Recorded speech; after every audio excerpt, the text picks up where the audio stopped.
Magandang umaga mga kabay. So, ito po yung pangalawa sa 39199 na estimate ko mga kabay. Ito po kalas-kalas na po.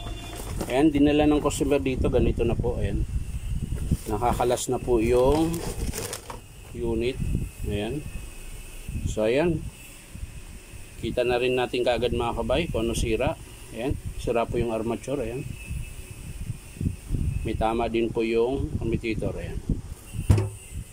So, lalabas natin ito. Ayan.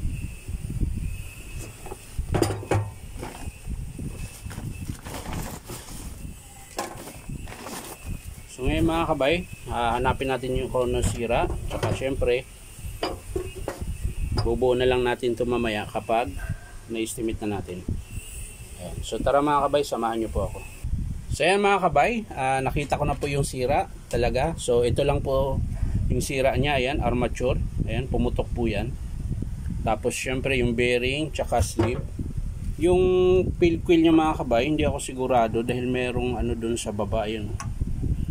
Medyo lumubog yung isang bar nung isang ano, yung bakal. Ayan. Pero para sigurado lang mga kabay, titesting ko ito mga kabay. Meron po akong pang testing dito na armature na luma. Ayan. So sasalpak ko to doon.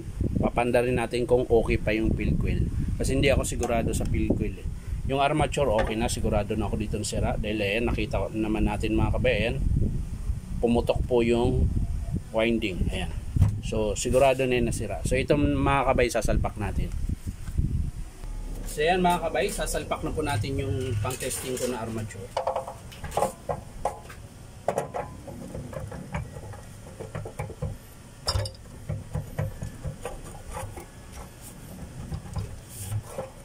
Tapos yung field coil niya mga kabay, sasalpak natin.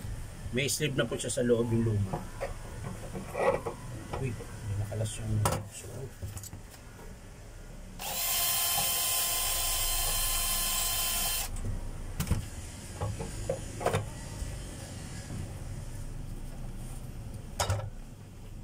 Pupukin natin ng rubber mallet mga kabay.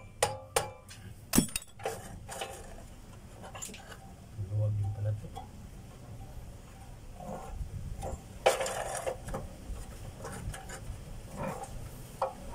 So, lalagyan natin ng kahit dalawang screw lang mga kabay. Testing lang naman natin.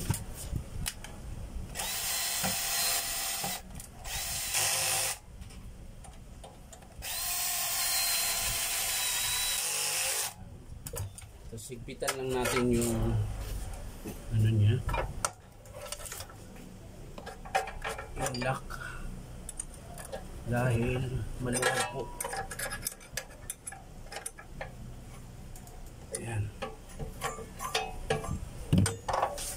Bit natin yung carbon mga kabay para matesting po natin.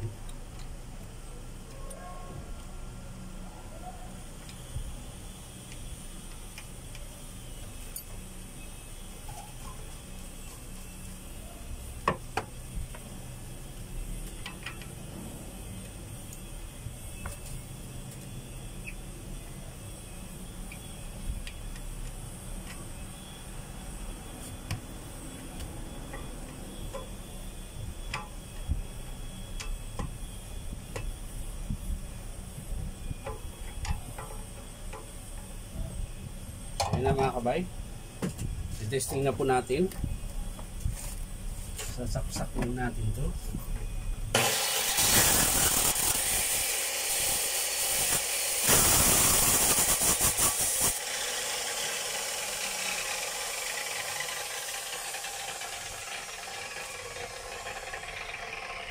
So ayan mga kabay, okay pa po yung field coil nya. So ang papalitan lang talaga natin dito mga kabay ay yung armature, tsaka bearing, tsaka slip. Yung kaninang maingay mga kabay, dito po yun sa bala.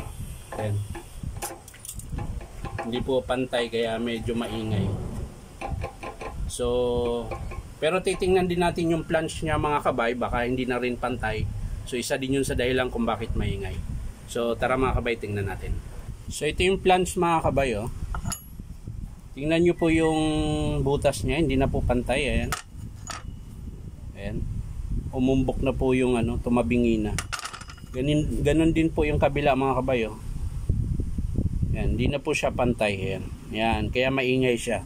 Tsaka malakas yung palag ng bala dahil po dyan sa inner and outer na flange. Ayan. So magpapalit din tayo nito mga kabay.